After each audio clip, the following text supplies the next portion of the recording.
Aksesatlan klinikasida kutilmagan yangilik.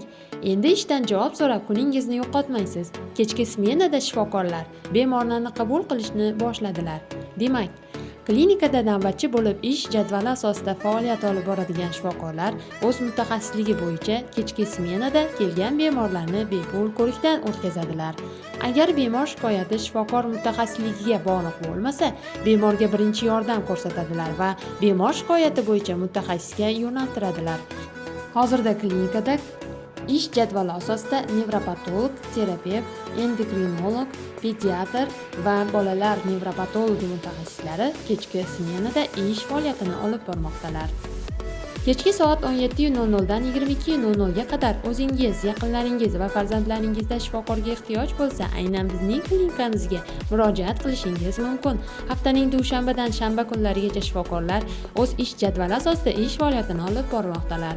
Bundan tashqari, MCKT va rentgen tekshiruvlari ham bemorlar uchun yo'lga qo'yilgan. Bu hali hammasi emas. Klinikada kechki smena uchun yana o'zgarishlar kiritilishi mumkin.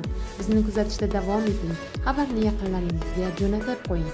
Aytganday, siz yana qaysi mutaxassislar bo'lishini xohlaysiz? Izohlarda yozib qoldiring.